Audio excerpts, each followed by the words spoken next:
Hello students. आज हम pharmacy act start करेंगे। फार्मेसी एक्ट जो 1948 में बना था उसकी डिटेल्स आज हम करेंगे। सब्जेक्ट का नाम तो आपको पता ही है, फार्मास्यूटिकल जूरिस्प्रूडेंस। उसका हम थर्ड चैप्टर कर रहे हैं, pharmacy act 1948।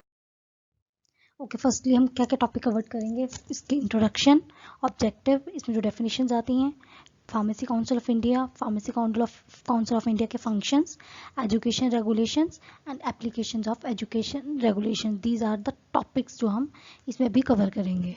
Fine. So next is first introduction. Introduction pharmacy act कब बना था? फार्मेसी एक्ट 4 मार्च 1948 को पास हुआ था, फोर्स में आया था, बट इसका जो बिल पास हुआ था वो हुआ था 1945 में। फार्मेसी क्यों बना था? Because pharmacy is important because it is a safeguard of public health.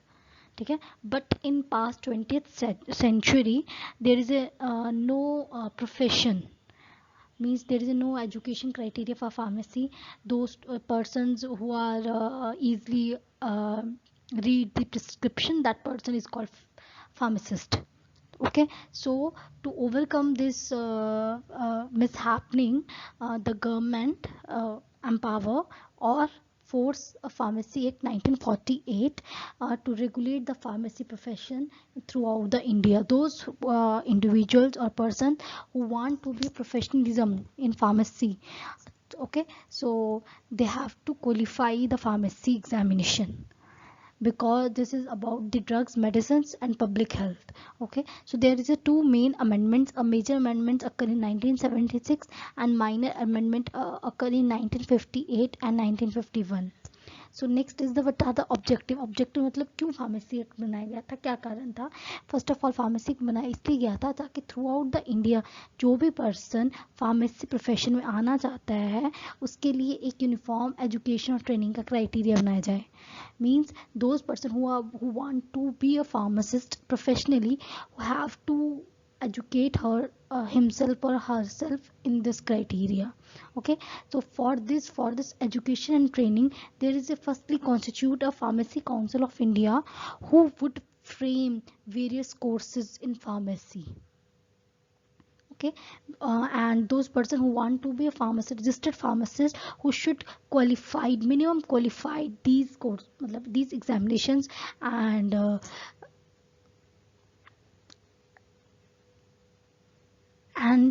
because pharmacy is important, because this is about the drugs, there is restriction. The practice of pharmacy profession means only those persons who are qualified, okay, and trained are said to be registered pharmacist. Okay, for this the person firstly have to be registered their name in the state pharmacy council, then the person is called a registered pharmacist. Next some definitions are, central council का मतलब होता है means pharmacy council of India या central council of India, one thing. Central register means a pharmacist register who should be maintained by the pharmacy council of India. Okay, means जैसे state pharmacy council है, आप जिस state से belong करते हैं वहाँ पे आपका नाम रजिस्टर होएगा. ठीक है, वैसे ही हमारे थ्रू आउट द इंडिया जो हमारी फार्मेसी काउंसिल इंडिया है, वैसे ही आपका नाम फार्मेसी काउंसिल ऑफ इंडिया के रजिस्टर में रजिस्टर होएगा. And next is, what is a registered pharmacist? An individual whose name for the time being entered in the register of the state in which he or she is resident or carrying on his business or profession of pharmacy. जो वहाँ पे belong करता हो या वहाँ पे job कर रहा हो, वहाँ की स्टेट फार्मेसी काउंसिल में उसे अपना नाम रजिस्टर कराना पड़ता है. एंड दैट पर्सन जिसका नाम टाइम बीइंग के लिए, टाइम बीइंग का मतलब होता है कि for 1 year 2 year, after 1 year 2 year उसको अपना नाम रिन्यू करवाना पड़ता है. That is called registered pharmacy. State council means state pharmacy council. Okay, a register which should be prepared and maintained by under this act. Next is the Pharmacy Council of India. Pharmacy Council of India is first constituted in 9th March 1949 and it is reconstituted every 5 years. मतलब 5 साल के बाद elections होंगे. There are three types of member, different type of member which are belong to Pharmacy Council of India. That is elected member, nominated member and ex officio members.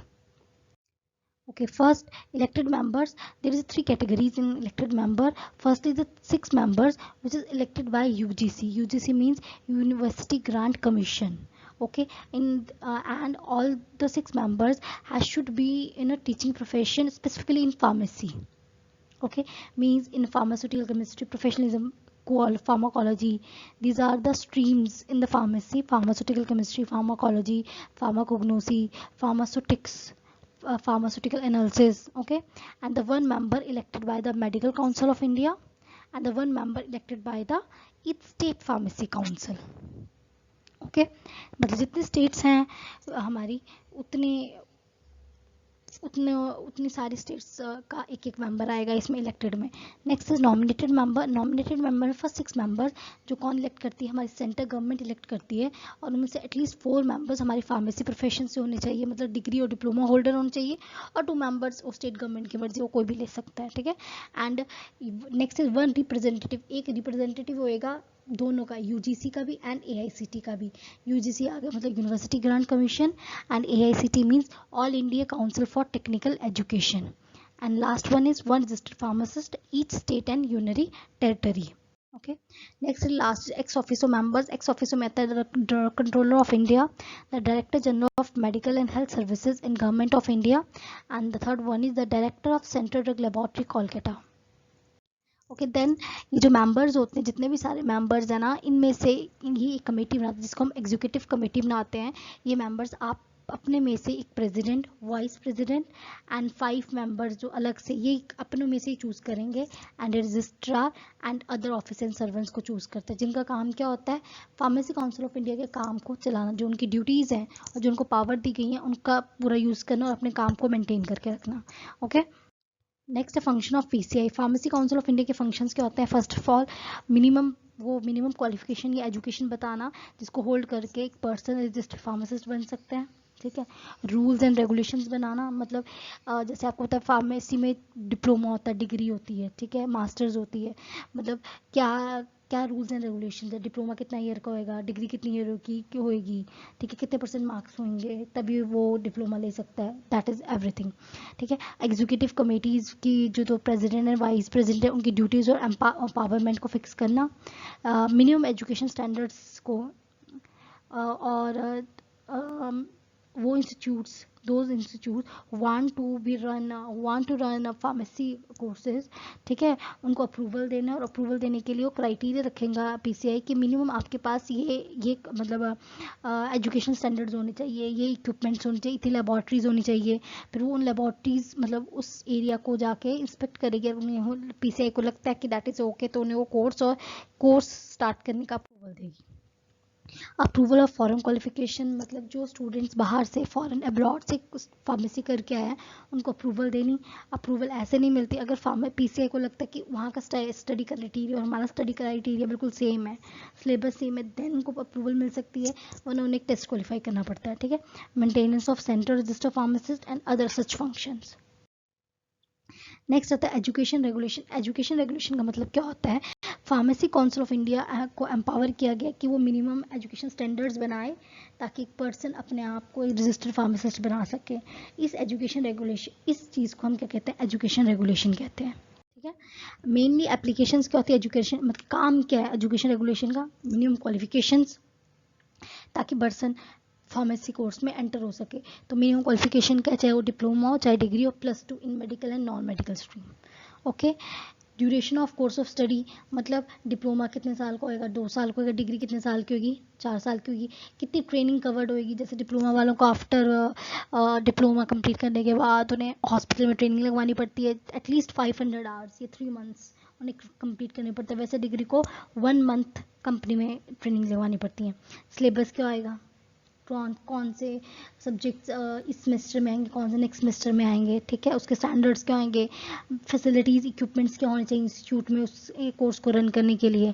ठीक है. और जो institute इन conditions को मतलब पूरा करता है वो पीसीआई को अप्रूवल देती है कि वो अपने कोई भी वो एग्जाम फार्मेसी के एग्जाम्स को कंडक्ट करवा सकें. ठीक है. These are the references of 2 books. आप इन बुक्स को फॉलो कर सकते हैं. Thank you.